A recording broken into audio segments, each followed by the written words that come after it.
Good afternoon, Lagos, Nigeria, wherever you are joining us from in the diaspora. Welcome to Borderlines, the only show that takes you beyond borders. My name is Ireti Bakare-Yusuf. As usual, I'm your host.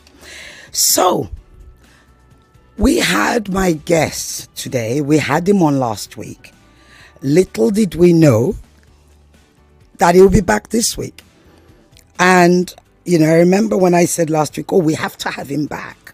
We have to have him back.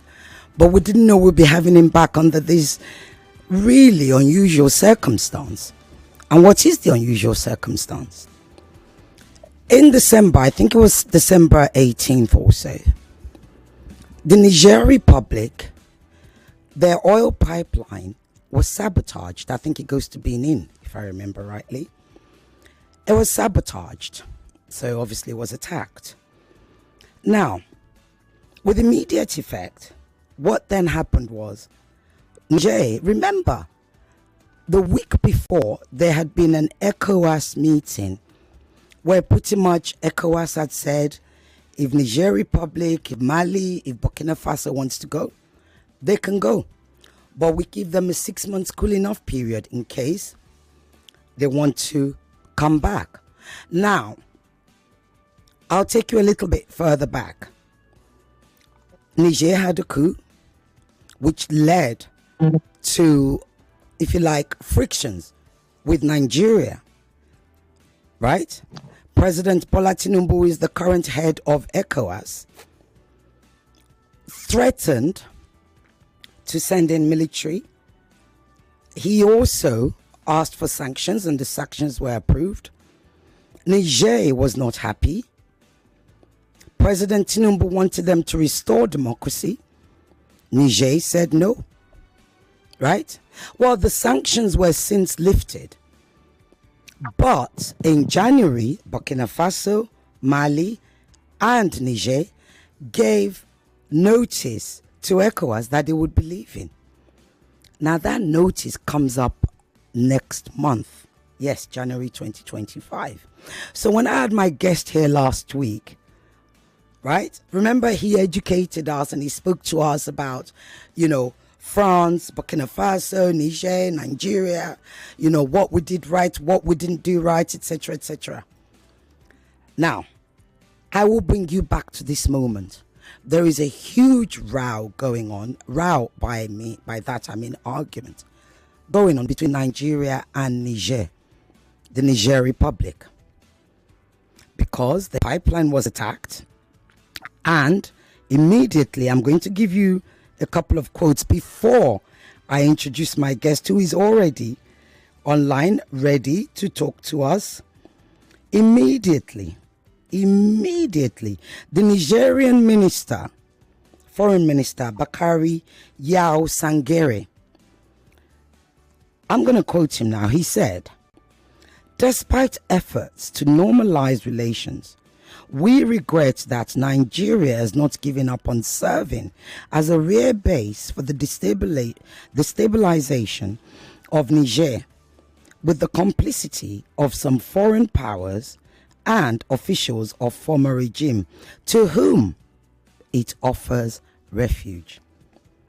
Right? Did you hear that? Now, he said that in an interview on television. Literally. Well, Nigeria has since responded. Mohammed Idris, who is the Minister of Information and Orientation for us, this is Nigeria. Notice there's going to be a lot of saying of Niger, Nigerians, when I say Niger, or Nigerians, right? We're talking about the Niger Republic. Anyway, Mohammed Idris responded and said, and I'm going to quote him, "These claims exist solely in the realm of imagination, as Nigeria has never engaged in any overt or covert alliance with France or any other country to sponsor terrorist attacks or destabilize the Niger Republic in the wake of the undemocratic change in the leadership of that country." So, I'm going to bring in my guest at this point. What's going on How do we stop this fight? We are brothers. We share 1,400 kilometers or so of border. We suffer from terrorism together. Our borders are porous together. Paul, Ejime, welcome back. Thank you, Ireti. Thank you for having me. Oh, well, it's our pleasure. A prophetess, because you predicted that you were going to have me. At least we didn't know that it wasn't going to take too long. Absolutely. Before you dragged me to your my show. Again. Yes. Absolutely. Well, that's the Borderlines effect. We stay on top of global news, and this is big. This is in our backyard. This is Nigeria that has always treated Niger like a younger brother, younger sister. You know, we've always worked together. Even our military, our head of military, or whatever the correct term is, was there in the middle of this year to talk about, security. We have a joint task force together. What is going on? So, well, let me commend your sense of, research. Thank you. That you do in what, some the topics that you handle, because you have done it so well. To put it in context. Because otherwise we'll be talking in the air and nobody knows them. So the defense chief of defense staff, General Christopher Musa, like you said, went to Niger this year and then mentioned the issue that these are two brotherly and sisterly nations, that you have the border is even separating one family from the other. And so there was no need for fight, and that in other words, he was pulling back on what ECOWAS and Nigeria had said, earlier when they said they were going to invade Niger, and people were saying, "Oh, really? Can it happen? Can brothers invade one another?" And I think, and last time I mentioned it, that it was a mistake. It was an error on the part of ECOWAS to go that far. Yes, you can apply sanctions when a member tries to violate the protocol that is binding everybody together. That is, for instance, when Niger military decided to take power. And it's in the ECOWAS protocol, that protocol of 2001 on democracy and good governance, that there is zero tolerance for unconstitutional change of government, which a coup represents. So we cannot run away from that. And it was becoming too prevalent. We had Mali from 2020 to now. Mali, we have had two coups. Guinea, we had one in Burkina Faso, two, and then Niger. So you see that it was becoming, it's no longer an exception. It was becoming a rule, and people were saying, ECOWAS was shocked and said, no, listen, we have to put an end to this. And in the process, I think they try to overreact by the kind of measures, like the heads of state jumping in and saying we have to go there to use the military to bring back constitutional order. But that is one area that they were, they overreacted. But in terms of sanctions, because this is not the first coup in ECOWAS region. We've had many. In fact, ECOWAS is coming from a position of coups, from military rule in the 70s and 90s, 80s, to where at the time, all the 15 member countries had one democratic rule or the other. Now, 3 or 4 of the members are now governed by the military. It appears that ECOWAS is going back to where it came from. And people are saying, listen, don't come and pour sand in the good work that you have done. Over by next year, ECOWAS will be 50 years. ECOWAS has settled the war, ended the war in Liberia, in Sierra Leone, and even in Mali and Guinea.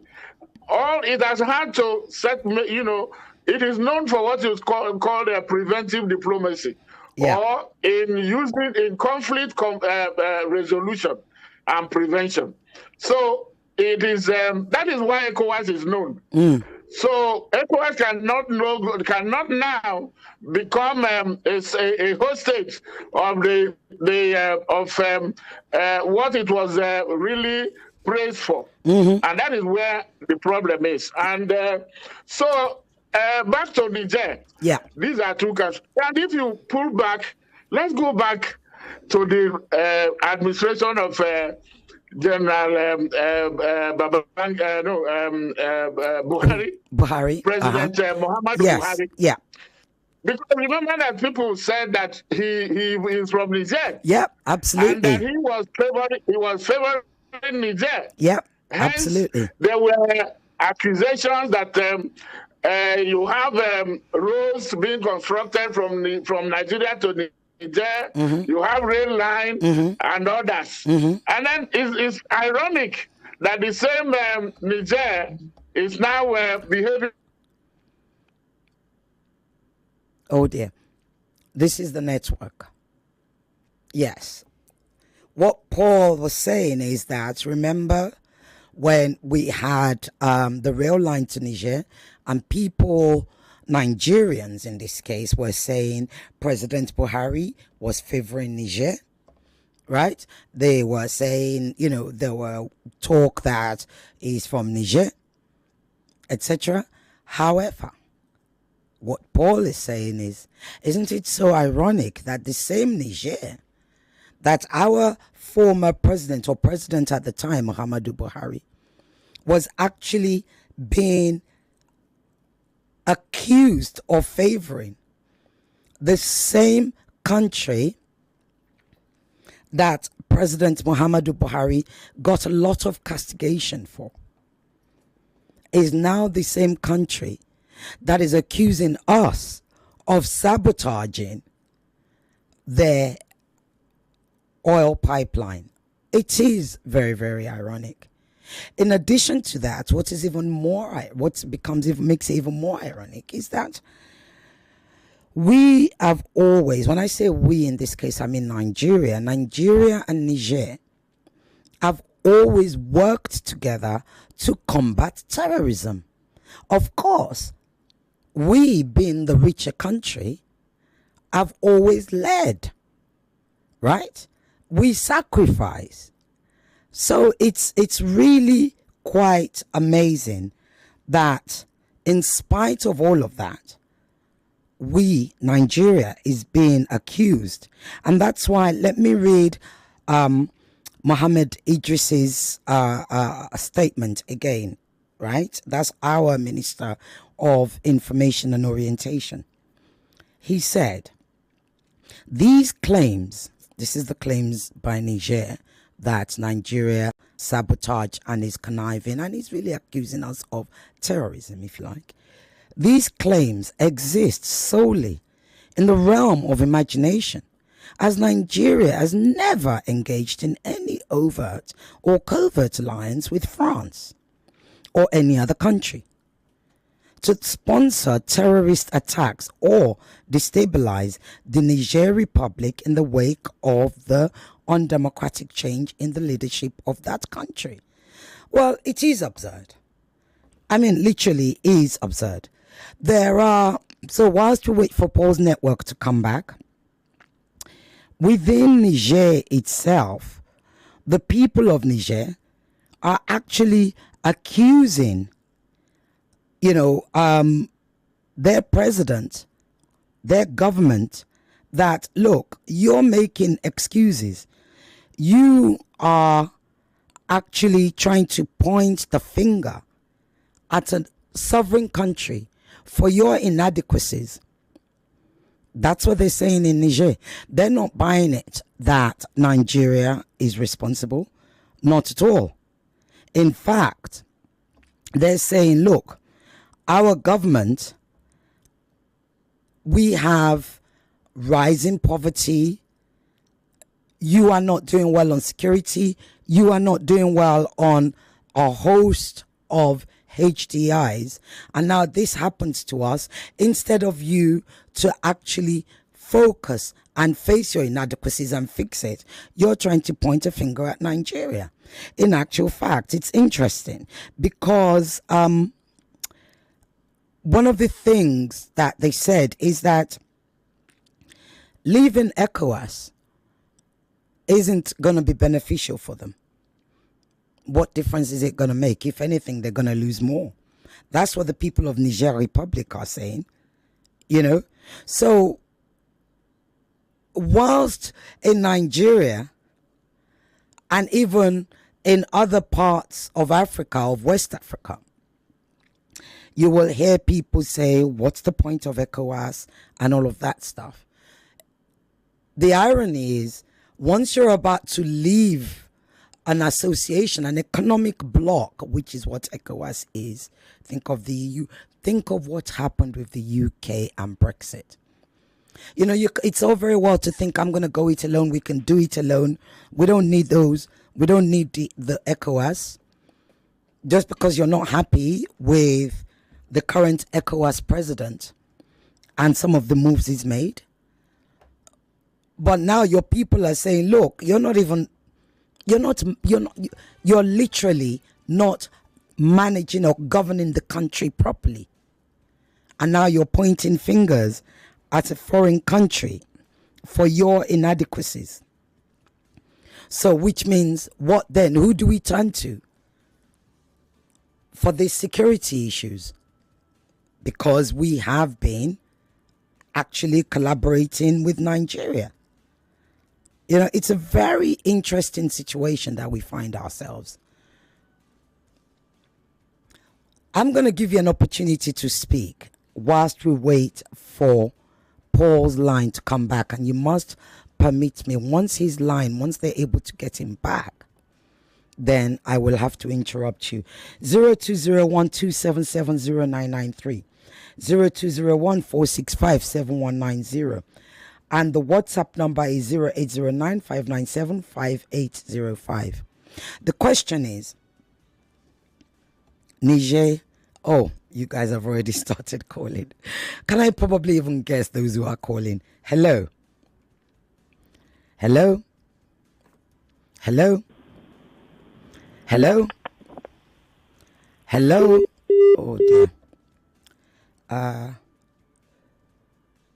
Okay. Hello? Oops, what's going on? You can call back. Hello? Are you there? I can hear you, but I mean, I cannot feel you're there, but I can't hear you. Hello? Hello? Yes, good afternoon. Hello, ma. How are you? I'm very well, thank you. Can you speak up, please? Would you mind? I need you to speak up, please, sir. Okay, can you hear me well now? Much better. What is your name and where you calling from? Oh, my name is Samuel from Mowe. Okay, go ahead, Samuel. Oh, I like the work you have been doing. Thank you. Very good. Now, Niger, our brother, we've done so much for them. I think it's too bad that they are paying us back in this. We gave them electricity, we gave some road to them.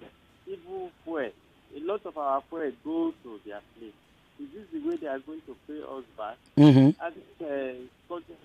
we change our foreign policy.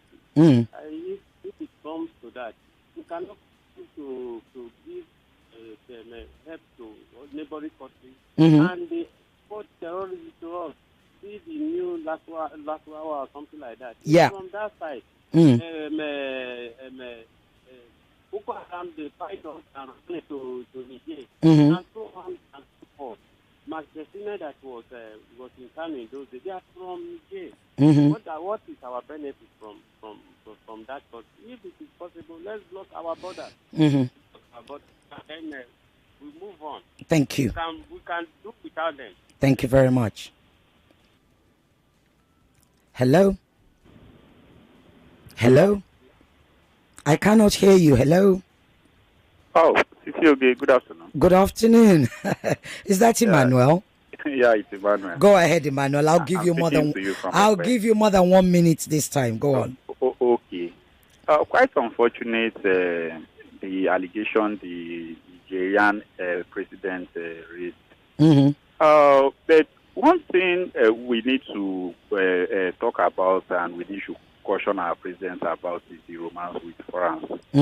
That movement he moved of recent, to me was just like Mr. Macron wanted to spite the face of the Nigerian, Burkina Faso, and Mali's head of state. Because I think we should be mature enough to know when to make such move and when not to make such move. I'm not saying Mr. President should meet Emmanuel Macron, but the time is what I kind of question. So you're saying that that President Tinubu wasn't reading the room, or is it Macron that was taking advantage? Which one are you saying? I think Macron was the one playing the drum. Okay. And we should have been matured enough not to dance to that kind of drum. See, I believe we are very rich in Africa. If some of these Western countries have the resources we have in Africa, they will be far ahead of where they are today. But they've manipulated us to a point of which we believe they are richer and we are poorer. Right. So they being France, right? I can't hear you. When you say they, France, let's use the name of countries because it gets confusing. We being Nigeria. I mean France and others. In this respect, we have to. France. We're talking about the West. We're talking about the West. Yeah. Yeah. France is more bold in the picture in this discussion.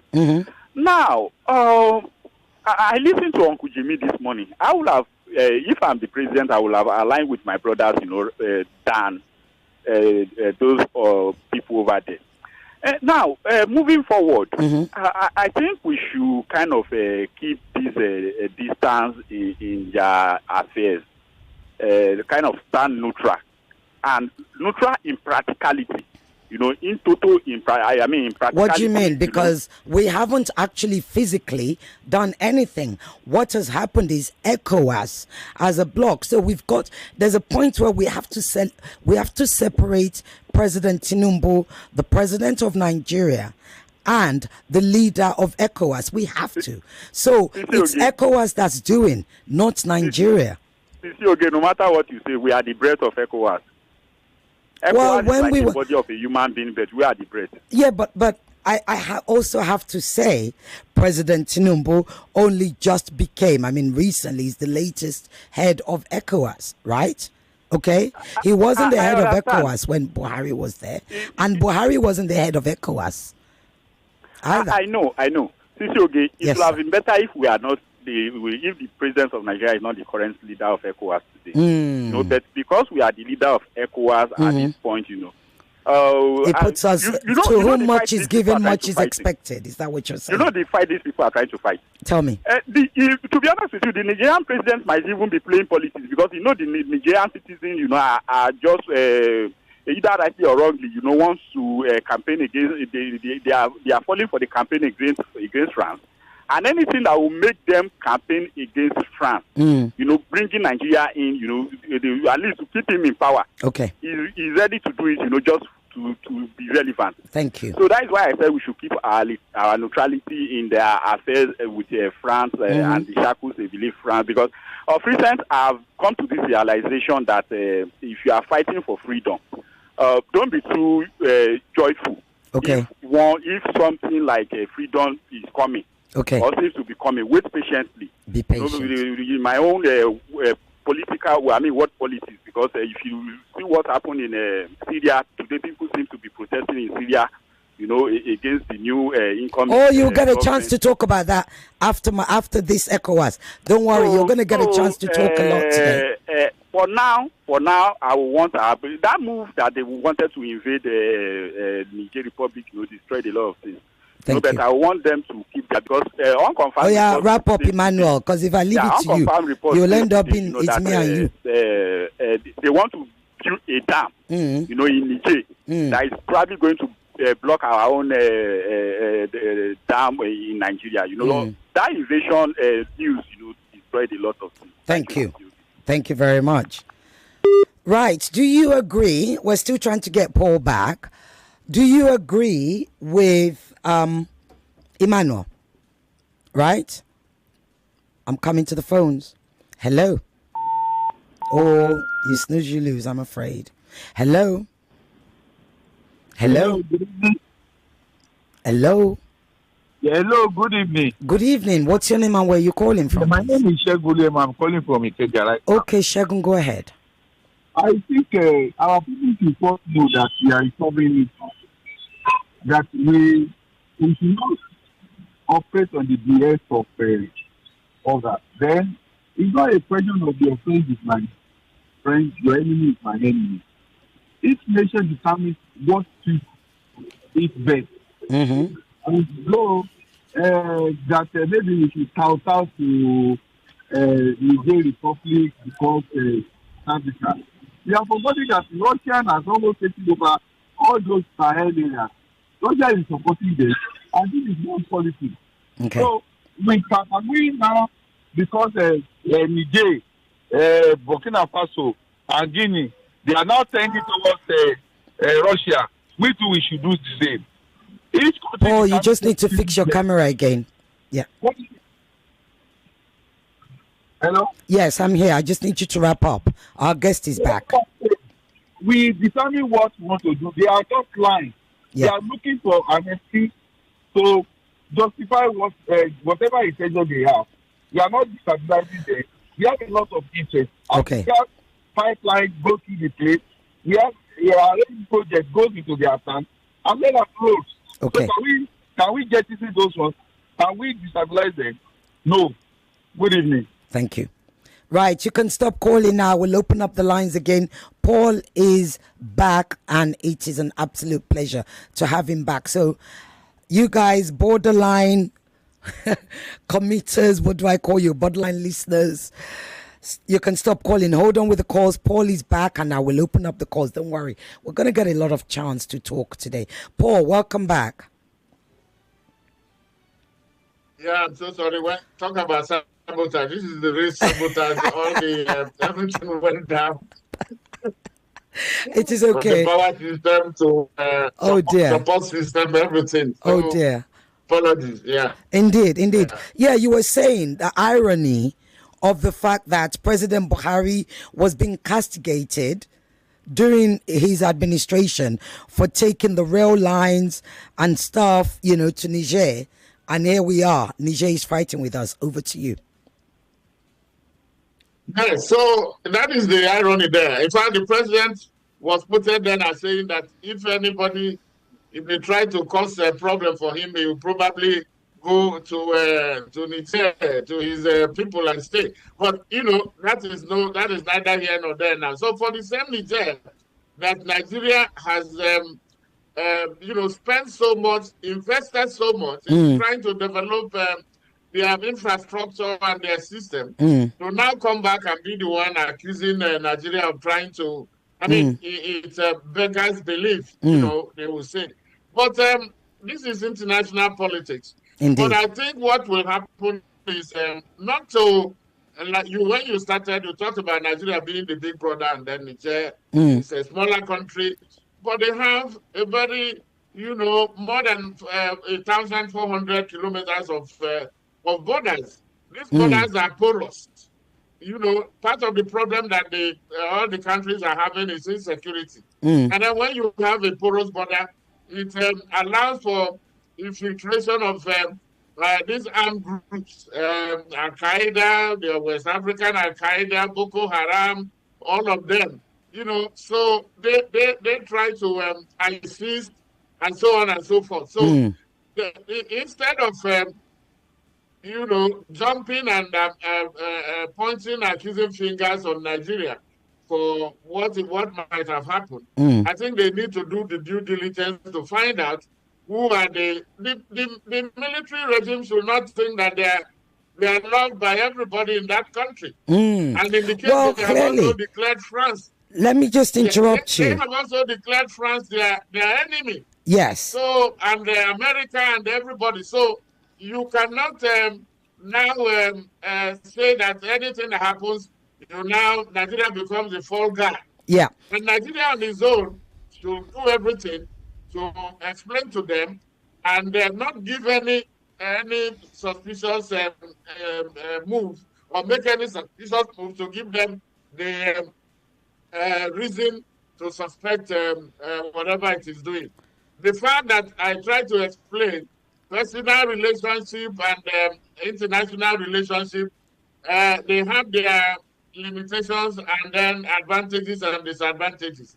The president may be having France as his preferred destination for a treatment. Remember that our former President General Babangida also was going to France for treatment. I hope people have not forgotten. So it's not unusual for this thing to happen, but they should know where to stop personal relationship and then where the national interest begins.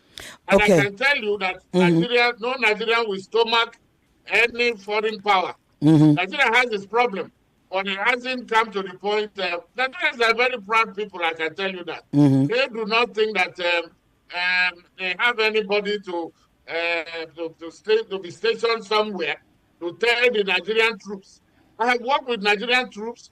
These are people very well trained. They have excelled in international peace mission. They have everywhere in Congo, in Liberia and Sierra Leone. I can tell you that where the UN has failed, ECOWAS have succeeded. And the ECOWAS have succeeded because it has Nigerian leading the charge. Okay, so I've got to interrupt you, Paul. Can you hear me?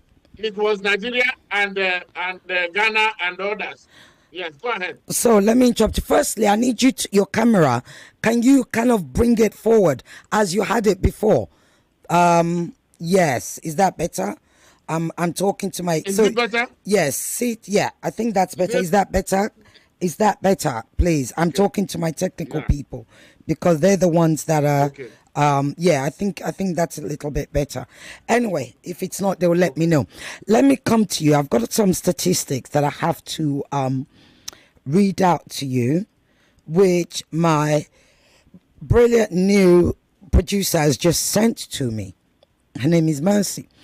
In 2022, Nigeria exported $287 million to Niger, with the main products being electricity at 64.3 million, cement at 60.1 million, and petroleum gas at 52.5 million. Some other products exported from Nigeria to Niger in 2022 include chemical products, cereals, vegetables, fruit, nut, food preparation machinery, nuclear reactors, boilers, etc. So I don't get it. Where do they get, I'm going to be really Nigerian now. Where do they get the temerity to start saying to us that we are sabotaging them when clearly we are not only exporting and giving them this stuff, we are also blessing them with a lot of freebies? Yes, that is the complication and inconsistency and the irony in international relations. If you remember, part of the anger was that Nigeria did not look at Niger as a brotherly country by cutting, because that was one sanction that was very hurtful. Nigeria supplies electricity to Niger. This is on a bilateral level. It has nothing to do with ECOWAS. But Nigeria went ahead to include that as part of the basket of sanctions that they had against Niger. And that was not correct. And but the point is that it was hurting. It really was strangulating and had a very telling effect on the country. And that is why they feel they could ramp up patriotic or nationalist flavor against Nigeria. And look at Nigeria, look at what Nigeria is doing to us, and Nigeria calls itself our senior brother. And so don't be surprised that there could be some that sentiment, anti-Nigerian sentiment in Niger, but it shouldn't be. And I think that was why the chief of defense staff had to go there. And that was let's not overemphasize the mistake that ECOWAS did, because if ECOWAS wanted, what is the people have gone on taking the military route, which is not new in the region. What do? Go to them and tell them, because they will still come back. It's now a matter of time when they are going to do so, because military is not wired to govern. So you want the military. ECOWAS has a chief of defense staff committee. They should have selected a delegation of themselves, that group, to go and talk to the military officers in those countries, to tell them, well, yes, and even understand their own, why are they doing what they have done. And after that, tell them that many countries have been on this route before. It doesn't lead anywhere, because eventually the whole world has no stomach for military government. So let me come back to what you're saying. As soon as you can come back, you can come back to constitutional order, the better. And then they would have started from there. Before you even get to talk about invasion. Invasion was a wrong decision, unpopular, and then that is why it didn't work. It's interesting that you say that, because even when people said, is it possible that Nigeria could invade Niger or go in with boots on the ground? It's not something that we're fond of doing. We did it with ECOMOG. That was, because we needed to and we're invited to. Now, here's the thing that I want to come back with. I'm glad you go back and you say, look, let's not underestimate the really, hard stance that ECOWAS took, right, in responding to the coup. What you're saying is they could have taken a diplomatic measure. They could have gotten themselves together and actually gone to the country and actually spoken to these military juntas as brother, sister, etc. Let me ask you a question. Has any sort of olive branch been extended outside of ECOWAS by Nigeria to Niger at all since the coup? Any at all? Yeah, yes. Remember, apart from the chief of defense staff going, as Nigeria and maybe as ECOWAS, there were religious leaders. And then there was a delegation led by former president. Yes, of course, ruler, yes. Abdulsalami Abubakar. Yes, they had gone. And what you do, you have to find influential people. These leaders can listen to, because they still will have to listen to somebody. They cannot do it alone. They cannot take ECOWAS. They can't even take on Nigeria if it were to be a fight, or let alone ECOWAS. Okay? So the route to go is diplomacy, to talk, to judge up. So when by the time you... So when our diplomatic efforts were made, and I do remember General Abdulsalam going there with a few others, what was the response from Niger? That is the issue. The response was not that favorable. What you see is that they are digging in their heels. In fact, it was in September that they announced this association, that they have formed this alliance. And then in December, they said they were pulling out of ECOWAS. Okay? But ECOWAS has been taking it gradually. Mono, they say in one language. And say when a child has, it's like a family. you're a parent and then you have an errant child, yeah. You don't go too hard on them. Yeah. You have to talk, but at the same time, you have to make the child don't what is it called? The cane and yeah. What is it called? Well, you cane one and yes, and you hug the other. Yes. Go overboard and then think that you can get away with everything. Mm. When the child goes wrong, you can correct them, but in a way, in a loving manner. Okay? Not to. That is why in diplomacy they have what you call carrot and stick. Mm. Carrot is using something soft, and then stick is when you need to. You can, kind of spank your boy and say, "Listen, you are naughty," and after that, you bring them back home and say, "Well, don't do this again." Okay. But what has happened is that these guys are also digging in their heels. Mm. All the efforts, their actions have been, we are leaving. In fact, they said they were leaving ECOWAS immediately. But ECOWAS said, no, you have to follow the protocol. You have to follow the regulation. The regulation says that if you are leaving, you have to give 12 months. 12 months notice, yeah. Because there is a precedent. Mauritania gave notice in 1999 and left in 2000, but has also come back after leaving. So I said, no, we're a rule-based organization. That is why this last summit said, okay, the notice will take effect from January 2025. But in the spirit of peace and brotherliness, we're giving you 6 months of a cooling off, like you said it, so that to see whether you can change your mind.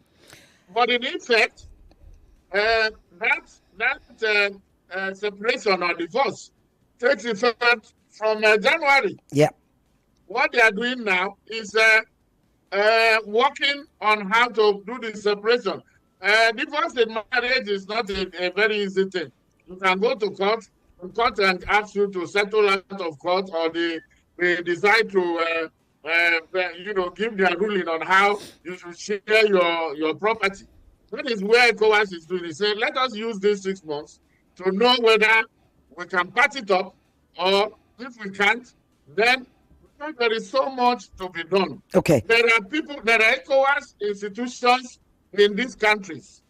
In Mali, for instance, there are almost how many? 2 or 3. In Burkina Faso, 3. WHO, the West African Health Organization, is in Burkina Faso. Okay? There are others in other places. And there are, Niger has a commissioner in ECOWAS. They have the ECOWAS commission. Many of them have workers working in ECOWAS. You can't just, bring some social dislocation to these people. That is why they have given these 6 months. And if at the end of the 6 months and nothing happens, then so be it.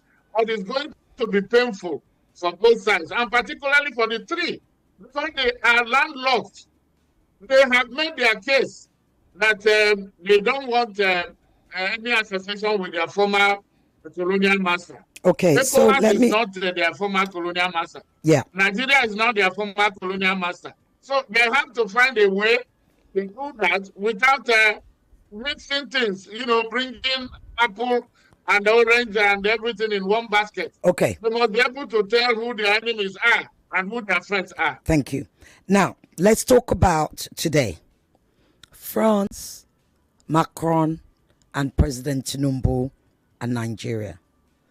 That relationship itself, even in Nigeria, makes some people quite uncomfortable. When I say people, citizens, experts, global watchers, those who, watch our foreign footsteps, if you like, makes them uncomfortable. What is going on there? What is that relationship about? Because part of what the Nigerian foreign minister is referring to is Nigeria's relationship with France and this cozying up, this new brotherhood. Remember, Paul, we didn't have this before. Yes, Macron came here, he went to the shrine, we always had a good relationship with France. but we were not, if you like, in bed together like this before. What's going on there? Talk to us about that. Yes, I wish I knew a lot about it, but I will tell you the little that I know. Go on, please. Here, one, I have tried to, what is it? Put them in compartments of personal relations, and then what you call, Diplomatic. bilateral Yes. relations. Yeah. At the personal level, if you notice that the president had health challenge, and then he decided he found some succor in France. Okay, nobody knows why. So that is at the personal level. Okay, Mm-hmm. and then at the bilateral level, I don't think it's in the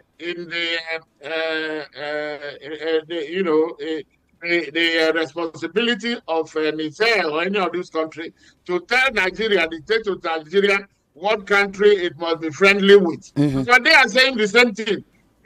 When you talk to them, they talk about sovereignty and they are a sovereign nation. So they shouldn't go there. But if there are the relationship, except where it has been established, evidence that Nigeria and France are working together to destabilize them. The accusation was that France is dancing to the tune. No, ECOWAS was dancing to the dictation by France. This is what they have said. But these are former French colonies. The currency they use today in these three countries, apart from Guinea, in Mali, in Burkina Faso, and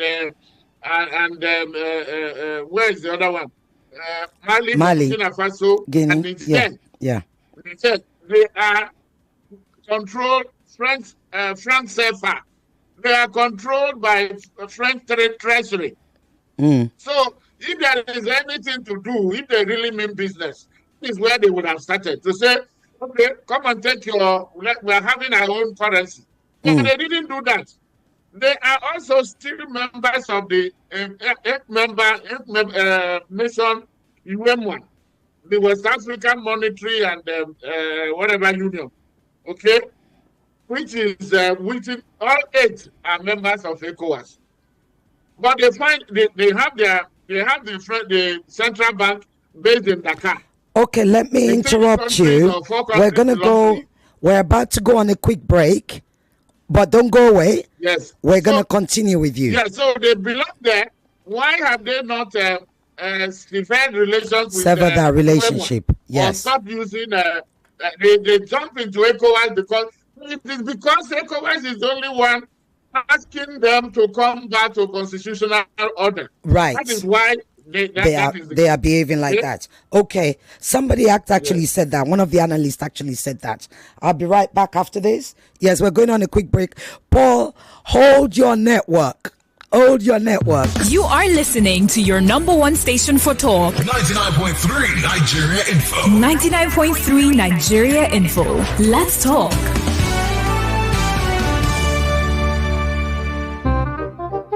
When you wake up on the wrong side of your bed, you wake up with a bad mood. Good morning, neighbor. And a bad mood is very contagious. It can affect your car. And even other drivers on the road. Before you know it, when you sleep on the wrong mattress, you'd always wake up on the wrong side of the bed. Sleep good and start your day right with Vitafoam's range of great quality mattresses, pillows, and furniture. Visit www.vitafoamng.com or any of our authorized distributors nationwide. Vitafoam, the fine art of living.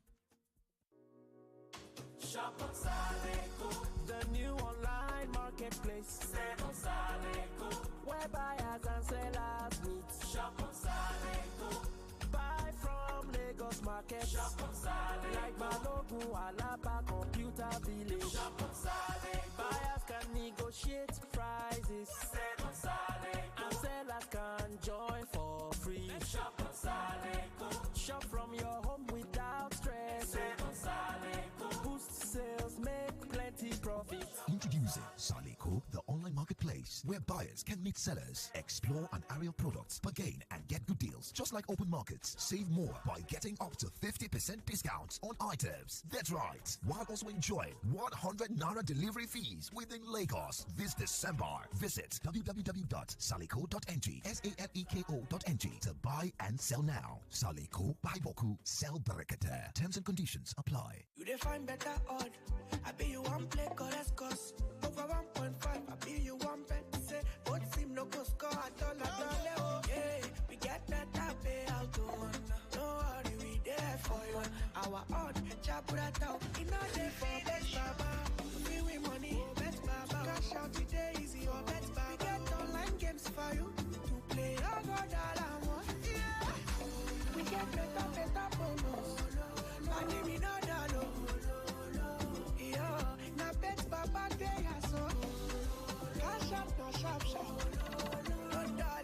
Welcome to Bet Baba. Register now on betbaba.ng. Not for people under 18. Hey there! Yes, you! You just won 5,000 Naira cash! And you, sitting by the side, there's 1 month Showmax subscription to watch the Premier League waiting for you! You behind! Of course! You're not left out! How does 1,000 Naira airtime and 2,000 Naira Uber discount sound? All this could come true when you buy the No Unwrap and Win pack. Open it, look for a cube with a 6-digit code on its wrapper, text the code to 8011 and follow the prompts to stand a chance to win any of these instant prizes. Promo valid from July till December.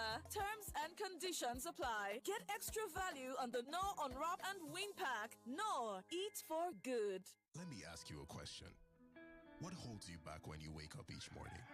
Is it the uncertainty of how the day will unfold? And as the day goes on, what makes your heart race? Is it the quiet fear that maybe you're not doing enough? And when it's evening, is it the longing for just a little more time?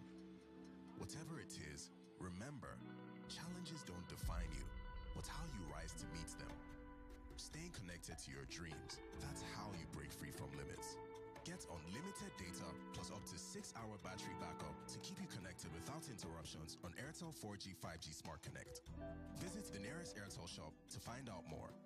Airtel, a reason to imagine. You are listening to your number one station for talk. Your number one station for talk. 99.3 Nigeria Info. Let's talk.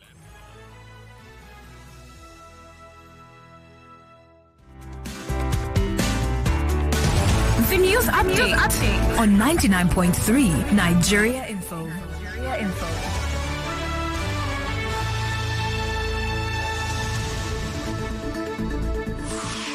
For every minute that goes by, something noteworthy is happening. Governor Babajide Sanwo-Olu gave his assurance after President Muhammadu Buhari unveiled the Lekki Deep Sea Port. It is only in Nigeria here that you only politicians that does not go for medical screening. The candidate doesn't need to be as fit as an athlete. He just needs to have a basic level of health and fitness. This is me being generous to Shetima. Get up to speed with your number one station for talk. 99.3 Nigeria Info. Let's talk. The news update on 99.3 Nigeria Info. Nigeria Info. Federal government denies allegations of sabotage and terror links in Niger, while 10 civilians who lost their lives in a military airstrike on Christmas Day in Silame local government area of Sokoto State have been laid to rest.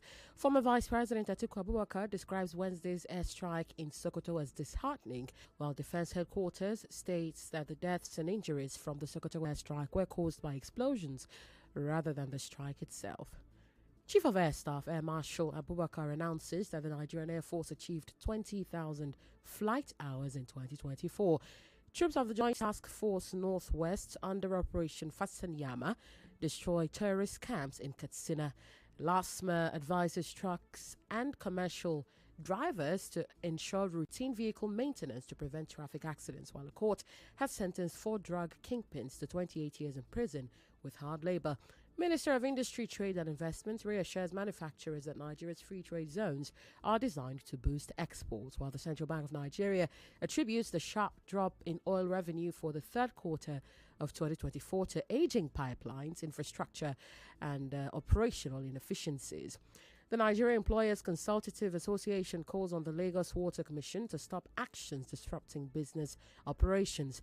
A fire outbreak destroys parts of the Plank Market and Pipeline Street in the Ikotun area of Lagos State, while the African Development Bank reveals that Africa loses about $1.6 billion daily to illicit financial flows and profit shifting by multinationals. On the foreign scene, the head of the World Health Organization was reportedly at a Yemen airport during Israeli airstrikes.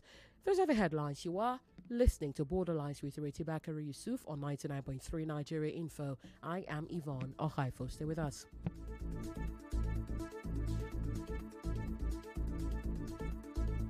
Way to stay connected. Listen, fellas and girls. Download the Nigeria Info mobile app on iOS and Google Play Store. Join the conversation and stay connected. Follow us on Twitter, Facebook, Instagram, and YouTube. The conversation is just a click away. 99.3 Nigeria Info. Let's talk. This is your number one station. 99.3. 99.3 Nigeria Info. Let's talk. This is your number one station. 99.3. 99.3 Nigeria Info. Let's talk. The discussion, it's borderline. On 99.3 Nigeria Info. Above and beyond borders. Beyond borders. It's Borderline. With Ireti Bakare-Yusuf. Welcome back to Borderlines, the only show that takes you beyond borders. We're currently at the border between Nigeria and Niger Republic. We're trying to understand, unpack, explore what's causing this current row, argument, accusations, etc. Unfortunately, would you believe it again? Paul's line has gone down. So I'm going to come to your calls, okay? And do my best. Hello. Hi. Hello. Yeah, compliment season to you again. Good, happy Christmas. Gosh. Yeah, go ahead. Your name and where you're calling from, please. Okay, you're on to Storm Raider. I'm what? Storm Raider. Am I a Storm Reader? Why'd you say that? No, you said my name. Oh, your name is Storm Reader. Yeah. Are you I'll tell your show once. I called once or twice. So, is that your actual name? Yeah, I like to be called that. Okay, go ahead, Storm Reader. I think our guest, it sounds like pro ECOWAS. ECOWAS is gradually losing its relevance. Mm-hmm. And I that's what I signed on. Look at Cameroon. Mm-hmm. Look at the Cameroonian president has been there for ages. Mm-hmm. Like he can barely stand, he can barely give speech. Mm. Is that what we call democracy? Is that what we call good governance? Mm. And we should know that you don't thrive in isolation. Mm. These guys, they are at our border. They are like our neighbors. Mm. You cannot, we'll say Tinubu didn't stir up the whatever Buhari we had with Niger and Burkina Faso. Mm-hmm. But that statement you made, invade, all of a sudden, you were frequenting what's it called, England, London. I thought you assume power. You changed base to France, and there's something called perception. I don't know. When you say you, people will think you're talking about me. Can you please say he? I was trying to do that. Because I was like, at which point did I go to France? I've not met you one-on-one. Yeah. But I can only judge from the program you're on, from what you're on. There's something called perception. You understand? In the midst of this misunderstanding, the third invade. These are guys who are trying to get off the grab of the French whatever colony. You know, ours were the British. The French, theirs is worse. Theirs is like a talon. The claws are they eat deep into the system. They don't let you go. And they're trying to break free. I don't know who. I need you to wrap up. The lines are alive. Okay, wait. You went there with your son, a state visit. So they're trying to watch like what's going on here. We're trying to stay away from them.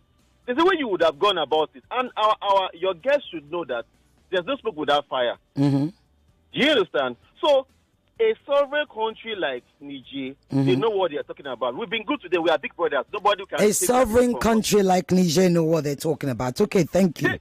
Thank you very much. My guest is back again. Thank you. Right. So, Paul, can you fix your camera as it was before for me, please? Thank you for coming back. We will have this conversation and we are going to treat it properly as we should. Okay? Can I get the screen back, please, as it was? Right. So, I hope it's not okay. Not you. I'm talking to our technical people, right? They've done what they need to do. Okay. Yes. So they've done what they need to do. So, like you were saying, President Tinubu on a personal level likes to go to France for medical reasons, right? And what you were saying before, which in fact, I'm going to read out a message from one of the listeners who said, I think his name is Kayode. Right? Kayode from Ikotun said, "Good afternoon, Cisioge. It's quite all right that President Tinubu's administration has taken the best initiative to have whatever agreement with France. The truth is that the Niger Republic and other Francophone countries are on their way out of West African Union. However, the alliance they're going to form later will be palatable, will not be palatable, I beg your pardon, especially with their sponsorship to terrorism and other security breaches. The earlier, the better." And Kayode goes on to say, "As a sovereign nation, like you said, Paul, there's no reason why Niger Republic should dictate to Nigeria what and who we should associate with." Now, truth as that might be, I've just had a call from Storm Reader, one of my listeners, who said there's such a thing as perception, right? There is such a thing as perception. Yeah. If we've got these countries who are clearly not happy with Nigeria or ECOWAS, well, Nigeria/ECOWAS, because unfortunately at this particular moment when things are very difficult, Nigeria is the head of ECOWAS. They're not happy, they're not trusting us, and then all of a sudden, they're trying to get away from their relationship with France, from the stronghold, right, and the shackles of France, and they're seeing the head of ECOWAS, who's also the president of Nigeria, the biggest country in ECOWAS, actually cozying up to Macron, who is the president of France. Do they not have a reason to feel a little bit jittery and uncomfortable, and perhaps even jump to conclusions, albeit even if they're wrong or not? Then they must be, very poor students of history. Or they are trying to eat their cake and have it. Okay. Because let me tell you something. When France was providing the umbrella, under which all of them were as if, trying to spite Nigeria, can tell you that relations between Nigeria and France is touch go. It's a case of neither here nor there, because France never is in competition with Nigeria for influence, political and economic influence in West Africa, because France wants to dominate its former colonies. Okay? It has been governed, it's been controlling their economy. It's been, for instance, ECOWAS trying to form a monetary union. They are trying to have a single currency called ECO. You know what happened 2 or 3 years ago? Ouattara and President Ouattara of Cote d'Ivoire, Ouattara finished a summit in Abuja and then went straight to Abidjan, the capital of Cote d'Ivoire, Abidjan, with Macron, who announced that they were now going to replace CFA France with ECO. The name they use is ECO. Yeah. Okay? Yeah. When that was happening, I don't think these people saw anything there. It was Nigeria that rose up and said, listen, why are you sabotaging, trying to hijack what we have been trying to do? So it's been, the relationship is not route, and it shouldn't be. What is there because it is national interest that is at stake. Okay. So Nigeria should maximize, prioritize its interests and pursue it, in spite of what these other people are saying. Okay. Nigeria does not owe them anything. Nigeria does not owe them anything. You know, it is just good neighborliness. Okay, that is what, because they have not worked against Nigerian interests in the past. Okay. France has worked against Nigerian interests. When there was a civil war, France supported Biafra. So the federal government can say, well, you didn't support us. So it is not, in so many ways, many people do not like the fact that Nigeria is united. They want to see it divided because it's only the time that they can now come in and then have their own share of the resources that the country has. Okay. So Nigeria should not be apologetic on pursuing its own national interest. Indeed. But what I'm saying is that what should be there is that it should be guided by sincerity. It should be guided by the interests of Nigeria, the average Nigerian, not just a few. It should be guided by the principle of international relations. Okay. Good, what is it called? The standard you use in international relations. It doesn't matter who is God. Nigeria should protect its national interests. Excellent. So it does not depend on Niger or Mali or Burkina Faso. Because all these countries do is that when it suits them, because Nigeria brings the money, they call Nigeria Big Brother because it provides the money. But at international organizations, you see them,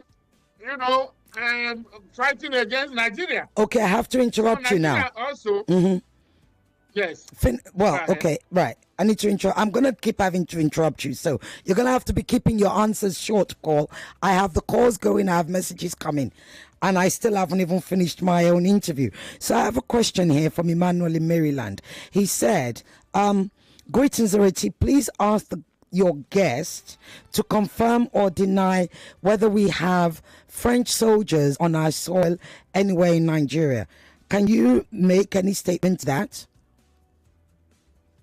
The people in charge of Nigeria has said that there is nothing like that. And I will be surprised if Nigerian authorities will allow the Nigerian territory to be used as base for any military. Nigeria is which is part of actually than this other country. So if Nigeria does that, it will work against the interests of the country. Okay, thank you. It's actually part of the accusations that Niger is making, but you've just cleared it up for us that there's no such thing. I have another question here from Ayo. Ayo is asking, what are the possibilities of Niger junta being toppled, and what would the implication be for Nigeria and ECOWAS? Well, it's when you remember they have had their colonial power in France, guiding them for over 60 years or so, and suddenly you say they should leave. There will be consequences for that, and you don't blame Nigeria. It is even in normal times, military coups you have had military within a coup within the coup. In Mali, for instance, there have been two. Assimi Goita has organized two. Okay. In Burkina Faso, they said a colonel was the one who took over, but it's now a captain that is ruling. So a captain has displaced a colonel and is now in power. So these things, you cannot rule them out. Neither can you rule them in. Okay, thank you. Right. I had a call earlier whilst the network was disconnected. I can't remember who it was. I think it was Storm Raider as well. He said, look, ECOWAS is gradually losing its power, its value, that members will continue to pull away, because what is an ECOWAS that's going to be confronting small countries like Niger, Burkina Faso, Mali, and telling them not to resort to coups and military juntas, when you've got a Paul Biya who literally has been there forever in Cameroon, who refuses to leave, who doesn't even live in the country most of the time? Why is ECOWAS not doing anything about that? No, Cameroon is not within the ECOWAS region. ECOWAS is for West African, West Africa Economic Community. Cameroon belongs to the Central African Economic Community. Okay, Africa has about 8 of them. Okay, and that is what we are saying. And it was ECOWAS that was the one, that the trailblazer, that was the one walking. And that is what is said, that the reward for hard work or for good work is more work. Indeed. People are saying ECOWAS should not drop the ball. ECOWAS should continue to, progress instead of regressing. Part of the regression is that it has allowed its leaders, some of its leaders, to carry out what you call constitutional coups, political coups, ballot box coups. There has been deficit of leadership, both at the national and regional level. It's no longer what the same ECOWAS that they used to know. The same ECOWAS that ended the war in Liberia and then in Sierra Leone that is there now. The crop of leaders that we have now are self-serving. They are no longer proactive. They are, self-centered. They are not serving the people. They are serving themselves. They are rigging elections to hang on to power. They are, grabbing power and then staying on forever and ever. So these are the issues. But that organizing coup is not the solution. Thank you. Okay. Because we saw recently, where was it? Where you have countries, voters have voted out leaders that have not delivered. Recently in Ghana, the ruling party was thrown out, and then the opposition was elected because the population felt that party was no longer serving their interests. Okay. And that is what people are saying. It is difficult, but democracy remains the only system of government that provides you with that opportunity to change your leaders through election, periodic election, if they do not perform. The authoritarian system does not give you that. Autocracy, dictatorship does not give you that. Okay. So that is why people say that democracy is. But I need to answer calls. Let democracy be practiced. Yes, thank you. ahead. Hello. Hello. Yes. Good afternoon. Good afternoon. Yeah, my name is Yusuf. Yusuf, go ahead. Yeah. I want to react to Paul. Paul. Yes, go ahead. ECOWAS is dead. I'll say it practically. He's not sitting down in Lagos here giving us all this and that. If you want to know that ECOWAS is dead, move around. Just not by flights, by roads. Go to all these African countries and see the reaction and see whether ECOWAS is working or not. What would you expect to see? Hold on, I've got to ask a question. When you say drive around and see, what is it that you see? Nope, I've got to ask you the question. What is it? You are saying something. We need to understand. What is it that you are expecting to see that you did not see? Good and fine. As Nigerian, when you are traveling out of the country, moving from here down to Abidjan to Burkina Faso, practically you will see the menaces, all these things Nigerians are encountering, but we dare not talk. No, but what kind of menaces? Please tell us. What kind of menace are you talking about? Molestation at the border. Right, okay. Is it when you're traveling with an ECOWAS passport or when you're traveling with a Nigerian passport? Not to talk of other parts of Africa. Okay. And secondly, talking of the French, we have many Nigerians there. If there's a countermeasure, it will affect many Nigerians.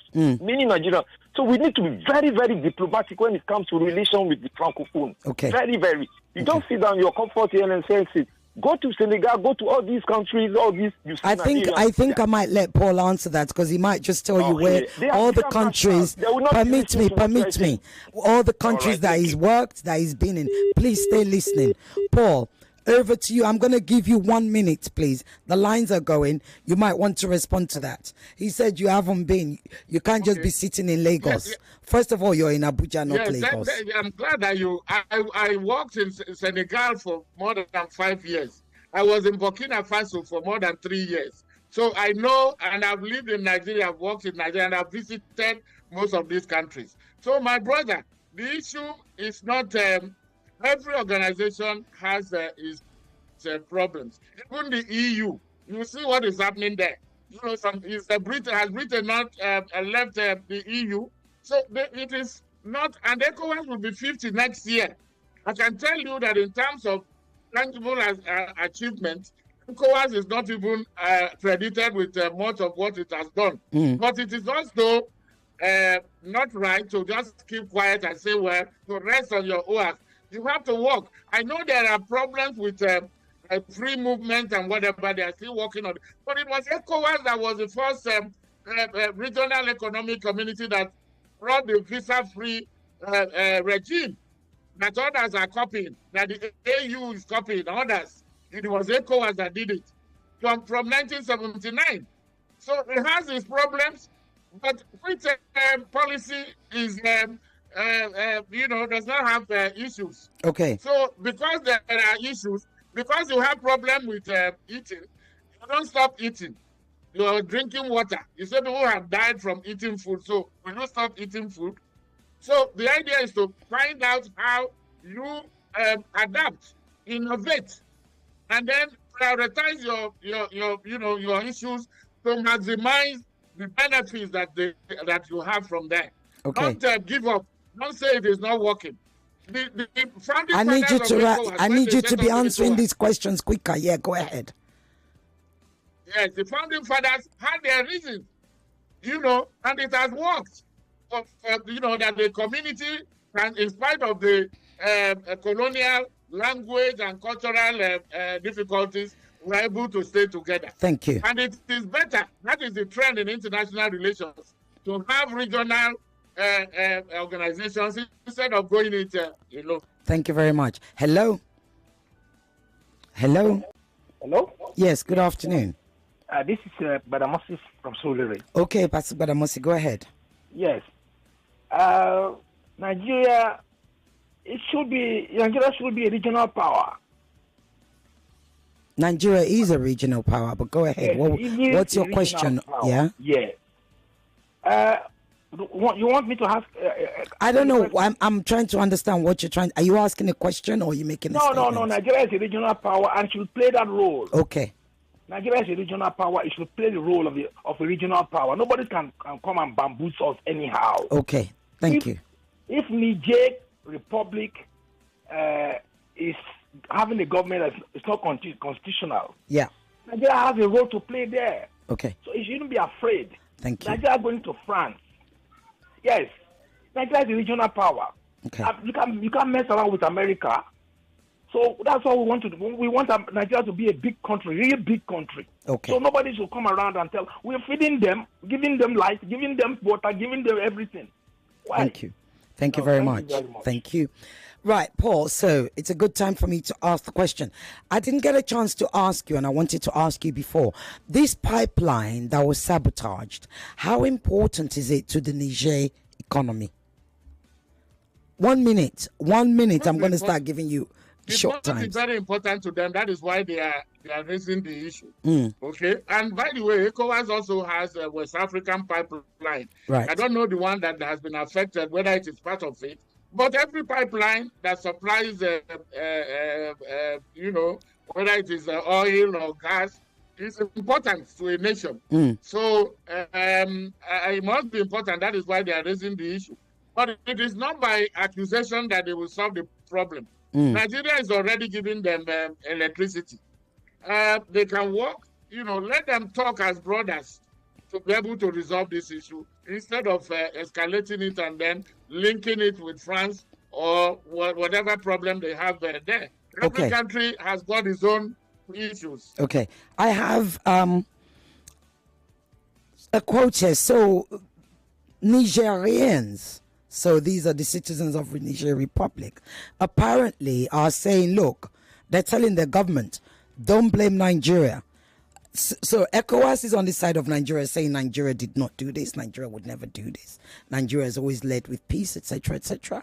Now the people of Niger are actually also saying pretty much the same thing. It says here, one critic argued that the leadership is deflecting blame for its failure to secure strategic facilities and prevent attacks. Abdullahi Babakar remarked, when you are a sovereign, you ensure the security of your strategic facilities, right? So it goes on. There's another quote here from I think his name is Abdul Panjo, who is a public commentator in Niger. He says, this is not about facts.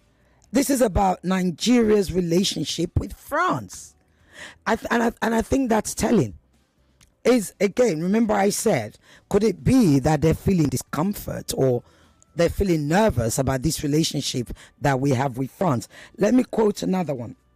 Amadou Aruna, another resident, said, Niger's government is at a critical juncture, and its reliance on external blame is increasingly seen as a dangerous distraction from pressing internal issues. By failing to acknowledge its own security shortcomings, Niger risks exacerbating its vulnerabilities. The economic fallout from leaving ECOWAS, coupled with internal security lapses, has already compounded the challenges facing the nation.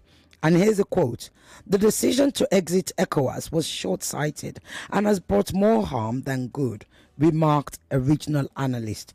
Quote, blaming Nigeria or anyone else will not solve Niger's problem, said Aruna. Look, I'm going to ask you all to go and read this. It's from zagazola.org. Really interesting article. Okay, go and check it out. Paul, what do you have to say to that before I go back to the calls? No, I think the last person you quoted is right on point. Because when Niger administration, and you will wonder, where were these military boys when from independence, when French companies were the ones mining uranium in Niger, and then using the process, using it to power, electricity and energy in France, while 80% of Nigerians did not have any power. It was not a Nigerian agreement. It was the Niger government. So if anything, they should be blaming their own government that allowed France to have the kind of undue advantage and undue influence that it had on them. And if they are now trying to shake off that, they shouldn't bring other people into it. They should, if anything, they can partner with Nigeria to say, listen, let us know how African problem, African solution. Thank you. And it's not by running away from an African association and thinking that they are now aligning with Russia or China. It is, that will not solve the problem. Thank you. It is changing colonial powers. It has never worked, and it will not work. It will not work. Hello. Okay. Hello. Okay. Hello. Hello. Yeah, hello, Sister. Good afternoon. Oops, your line disconnected. I'm afraid you'll have to call back. Hello. Yeah, Sister, good evening once again. Good evening. Yeah, we have Emmanuel on the line. Go ahead, Emmanuel. One question. We're running out of time now. At this point, you touched on what I wanted to touch on about Russia being another devil doing this. In West Africa, we are the leaders. Should we be looking at building West Africa, or we should be looking at building Nigeria? Okay, thank you. Did you hear that, Paul? Write it down. As leaders of West Africa, should we be looking at building West Africa, or should we just solely focus on Nigeria? I'll come to you. Just make a note of that. Hello? Hello, Mama. How you doing? I'm very well, thank you. I'm not Mama. My name is Ireti Bakare-Yusuf. I called you Mom. I said I didn't say Mama. Okay. I know that's it. Okay. Right. Sorry, I can't hear you. Okay, that's why I didn't hear me well. I said, Mom, good evening. How you doing? Did it here? Oh, Titi Lokwe, how are you? Been a while. Yes, go ahead. Number one, there's nothing like Big Brother. What we have is Big Fool.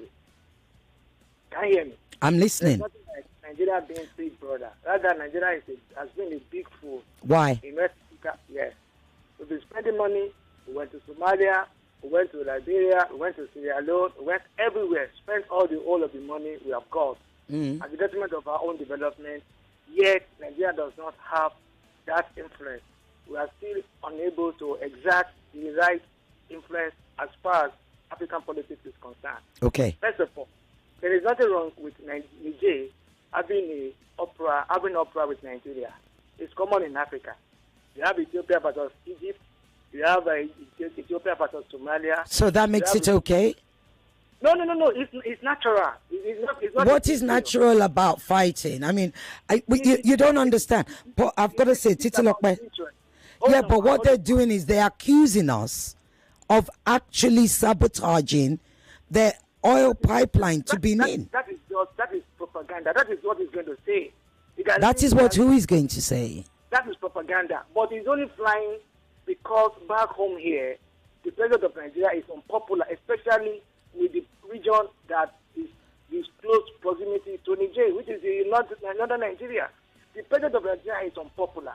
By the time he puts up that kind of propaganda, he's going to put more political pressure on this president. But it's actually backfired. So, Titi Lokwe, you're not doing great today. It's backfired. Even the people of Niger are not taking them seriously.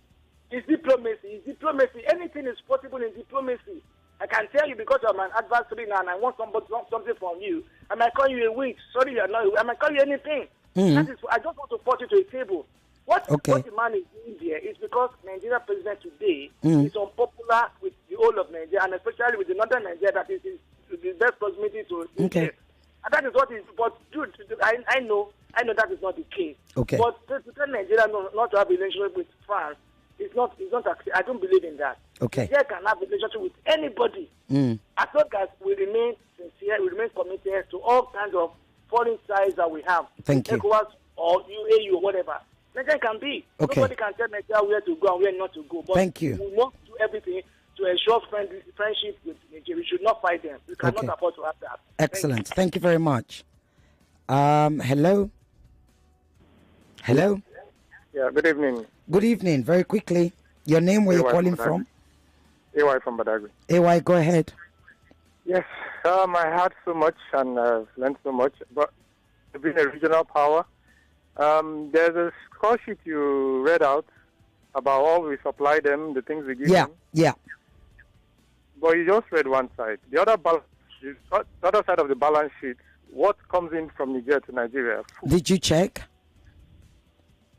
The food that comes in from Niger to Nigeria. Right. So are you saying it matches up to the amount of trade? It does. The beans, the grains, the maize. Come on. I don't know. I'm asking you. There's no comment about it. Did you check? Because if I check for you now, I think you might find out it doesn't match up. Well, in a sense, it might not match up, but it balances because we're in hunger now. And you know that most of the food we eat comes from that side. The present state of the hunger in this country is because of the insecurity within that region. No, within our northern region, not Niger. Come on. Niger is not part of... I'm sorry. Niger is not part of Nigeria. We've got to stop doing this. There's a lot of cross-border trade. Yes, there is. Especially in food. Yes, there is. No. Yes, there is. But you cannot say we are suffering from hunger. We have this food insecurity because of what's going on in Niger. I'm afraid that's an incorrect statement. No. Because of what has been going on in that whole region, the Sahel region, the northern region. Yes, Boko Haram. Our region is the northern region. Niger is a separate country. So be clear. On the document, is a separate country, but in reality, the northern part of Nigeria and Niger is one. No. I'm sorry, Mark we my have word, borders. anywhere. We have borders. I'm not marking your word. There are clearly defined borders. I've got to go. Borders are just what they are on paper. But in reality, these people intermingle. You see when Buhari was saying his cousins are on the other side. I think the man didn't know what he was saying. Can we not do this? I'm sorry. All this propagandist stuff, we do have borders. You can say the borders are porous, but they are two separate countries. They border. Niger borders the northern region of Nigeria. Paul, kindly talk if I'm wrong or right. You're the expert here. I hope, I wish you had allowed him to land, because I know where he's going. Yes. And that is where was he going? The fact that we should be fighting. It's like the relationship, one like the tongue and the teeth. They fight, but they still remain together. No, but I'm asking you, like I told you, where was he going? He's saying that Niger, part of why we have food insecurity, he's trying to say that we is the same people, because of the fact that the borders are so, I've told you that you find the border, one side is one family, one side is in Niger, the other one is in Nigeria. And do you also know those who were against, very vocal against the ECOWAS decision to invade Niger? Mm-hmm. It was the northern Nigeria most, because they said no. There's 7 or 9 states in Nigeria share borders with Niger. Yep. But if an attack on Niger will amount to an attack on their own people. So I think that is what he's trying to say, maybe the way he put it. But the point is, and I get your point, that it is not the problem in Niger that Nigerians are suffering from. It is the fact that Boko Haram in the northern Nigeria and bandits stopping people from going to farm. That is why we have food insecurity in Nigeria. It's nothing to do with Niger. That is a different kettle of fish. So we should be able to. That affinity is there, but it does not. We are still the 2 different countries, 2 sovereign nations, and that is why we are saying that Niger cannot dictate to Nigeria who to fraternize with or who to make friends with. But on the other hand, Ireti, what has come out of this is a lesson for all sides, even Nigeria, that when you are conducting your bilateral or personal relations, you should also take into consideration the consequences of its implications, on the overall relationship that you have both with your neighbors and then internationally. So President Tinubu, that has France as favorite place to go, nobody can stop him from doing that. But in doing so, he will also draw the line between what is friendship and what is bilateral relations. Okay. Niger people on their I need you to wrap up, Paul. I've got calls going on. I keep telling you, you only get 1 minute. Yes. The Nigerians on their own side should not lump oranges and apples. They have a problem, internal problem. Let them solve the internal problem. Let them not deflate.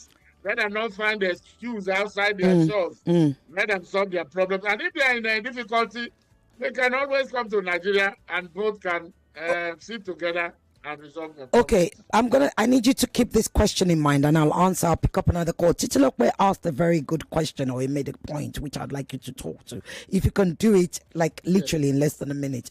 He said, look, this noise that the Nigerians are making, that Nigeria actually, sabotaged their pipeline, is propaganda, because they know that President Tinubu is currently not popular in Nigeria. This is what Titilokwe is saying. And he's saying it's a way to force Nigeria to the table so they can talk again. Can you answer that in 1 minute? Do you agree with that statement? Well, I wouldn't. That is a generalization because I don't know when he has done the poll to tell him that the president is unpopular. I know there was an issue with his election, and they went to court, and the speed with which ECOWAS commission leaders selected him as chairman when his election was still in court. That was all part of the problem. Yeah. Rushed. And then at the same time, that was when the Niger issue came, and then the decision to rush to go and invade, which was found to be unpopular. Thank you. But as for president, he's been there now for more than a year. He must have been consolidating, and he has to win that support. If he has no support in Nigeria, he has to win support. And it is not for people in Niger to tell Nigerians who is a popular leader or who is not a popular leader. Okay. It is for Nigeria, because they cannot vote in Nigerian election. Thank you. It is Nigerians Thank you. that are registered that will vote. Thank you. Hello? Hello, Sister. Yes, go ahead. Your name, where you're calling from, and your question, please, very quickly. That's my name, your radio boyfriend. Now, the Niger soldier said that, or was it Trump that said it, that the Niger soldier owes the World Bank $4 billion, $4.1 billion, and they have paid. Sorry, who said what? Trump. Donald Trump. I am not talking about Donald Trump. Hello? Hi, Cecilia. Yes, good afternoon. Good afternoon, ma'am. Yes. Good evening, ma'am. Yes. I want to still ride a bit on Jason Lokbeye's question. Mm-hmm. I wouldn't say his popularity, the president's popularity. I just want to ask, given another president, if it were not to be the present president, would we be having this same crisis that we have presently? Which crisis? So are you talking about ECOWAS? Exactly. Right. If President Tinubu was not, hold on, let me just be clear. Ma'am. Are you saying if President Tinubu was not the head of ECOWAS, would we be having this crisis? Or if Nigeria was not, because, we have to learn that institutions, it is Nigeria's turn. Nigeria is the president. The president of Nigeria could be GJ, could have been Buhari, could be me, could be Paul, could be you, but Nigeria is the head of ECOWAS. Is that what you're saying? So if the president of Nigeria... Given the same person, the president of Nigeria himself, that's what I'm saying. Tinubu, is this wise? Exactly. Not popularity-wise. I'm talking about the personality himself. Right, Would we have this issue? Right. Having? Now, that's my question. Thank you, Mrs. Aboli. Thank you. It's an interesting question, and I think it's a good question. If the president of Nigeria, given that Nigeria is the head of ECOWAS, had been of a different character and personality, and people respond, different people do things differently, would ECOWAS be in this kind of crisis that it's in? 1 minute, Paul, I'm timing you now, because the lines are going. Okay, yes, that is an if question. And then, unfortunately, or fortunately for us, that is who Nigerians have as their leaders, as their leader today. Okay. So it is, we wouldn't say how a different person, a different character would handle the situation. Okay. So it is wrong for us to now jump into any conclusion to say they would have handled it better or they would have done it, even worse than that is the case. Yeah. So I would say it is an if. It depends on who is there. Thank you. For the moment, that is the man on the chair. That's the man on the chair. Hello, my last question. Hello. The last call I'm taking. Are you there? Okay, my name is Sam. Can you hear me well? Go ahead, Sam. Okay, I've called you before. Okay, what are we actually benefiting from here? That is it not possible that Nigeria, with severe relationship with them, should sever relationships? Why I'm saying this is because Boko Haram, Zakarua, or whatever they call it, Matasine, how many of them have roots from Niger? And these things are, for me, those are the negatives we are getting from there. Okay. What are the positives? Okay, thank you. Let's put side by side what we gain and what we lose by severing relationship with Niger. Thank you. Well, what have we got to lose if we sever, as in cut off relationship with Niger? Why are you laughing, Paul? I'm giving you a minute, literally. I'm looking at the situation where, because the pros and cons. Yes, when God, he wasn't in the position of Niger or Nigeria to determine where the geography. It was historical, it was something providential. What we can do is to make the best of where you are. I can tell you that the reason the founding fathers of ECOWAS decided to have a regional institution like ECOWAS is so that your neighbor is your best security officer that you can have. If you don't have a good relations with your neighbor, who will you have a good relations with? Okay. So instead of thinking of how to sever or to to cut off ties, let us make the best of it. We have lived together for how many years? We can still do so. Okay. There will be occasional disagreements, but the reason that we are superior human beings, we are superior than to other creation of God, is that He has given us that ability to be able to tell good from bad. Okay. So we should be able to manage our relationship and make the best of it. That would be my answer. Instead of thinking of breaking up, separating from each other. Okay, I've got a question here. I need you to answer very quickly.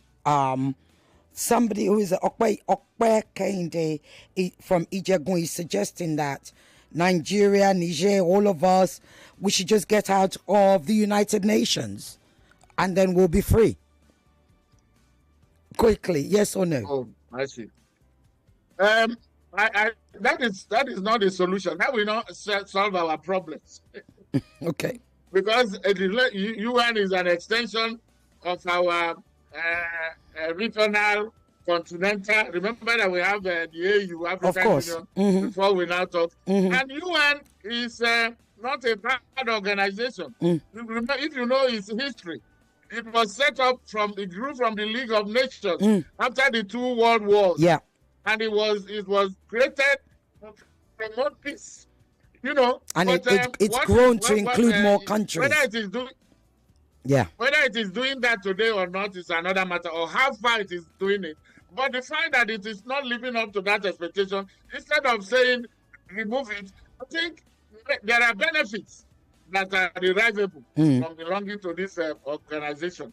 But that is why they are there. At times, they take decisions that favor one country or the other, or they intervene. Maybe they are not intervening enough.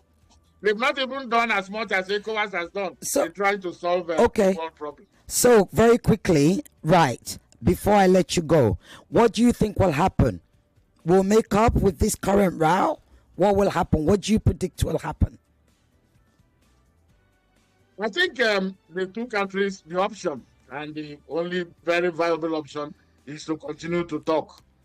Because, if there are doubts, if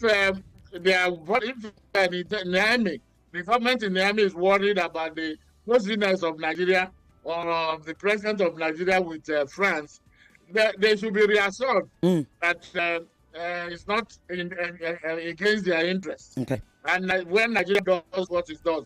And then they too should stop becoming, paranoid. That whenever they see Nigeria, when they see Macron and President Tinubu sit, and then they get a butterfly from their stomach.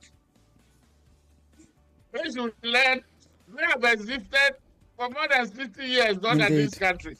So let them go and look for those things that are binding them together, things that are keeping them together, that affinity, and concentrate on that than on things that divide them.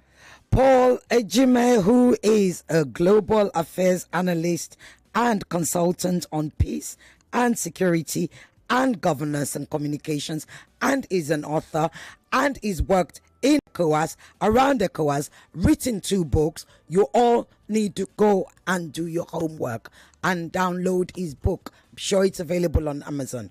Paul, I didn't know that you would be back so quickly, but I've never been so grateful for having you back so quickly. Thank you so, so much. Thank you, Reti. And then I would like to comment again, your handling, the way you have done this. I never doubted that women can do better than men, but this is one example to show that you are a craft master in what you are doing. So kudos, and God bless you. We wish you all the best in the coming year. Absolutely, and we'll talk again in the coming years, certainly. Okay then. Take care, have Paul. A good day, and Thank you. God bless. We're most grateful. Okay, Thank you for blessing us with your knowledge as usual. Bye-bye. Right. Yeah. Okay, I need to go back online. There's a reason I wanted to finish.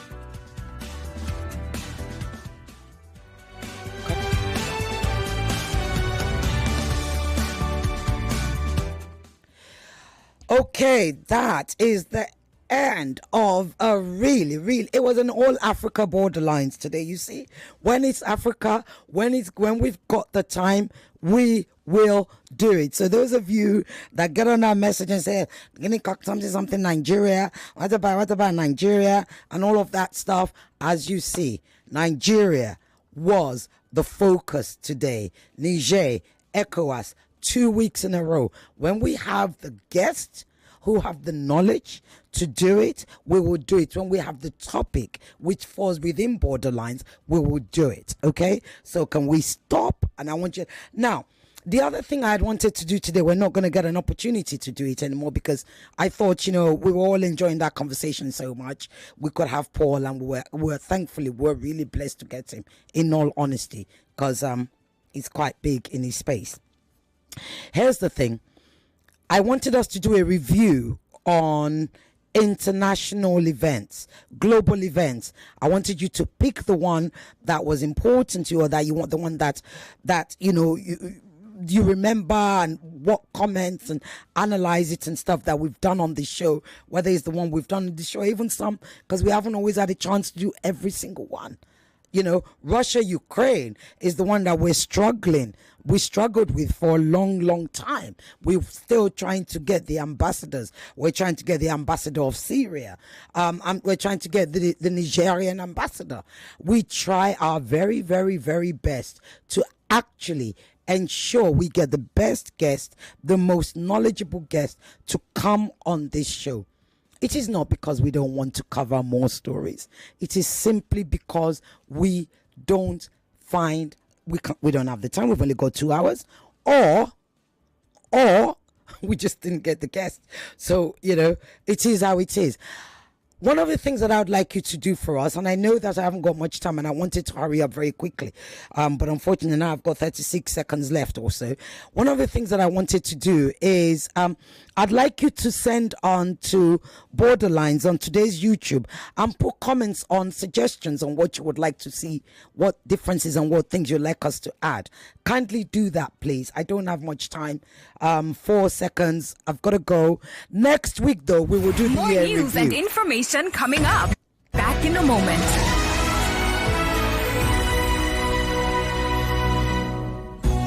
Are you thinking of a romantic getaway, a family vacation, a reunion with old friends, your dream wedding, or a corporate retreat? Ikogosi Warm Springs Resort and Conference Center is your destination. Winner of the best holiday resort in Nigeria for 2 years in a row, Ikogosi offers a safe and serene blend of nature, relaxation, and adventure.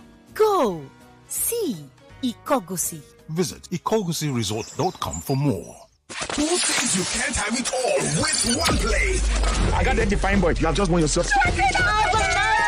Congratulations. Hello, good morning. Yes, Meltus. 99.3 Nigeria Info. We are more than just radio.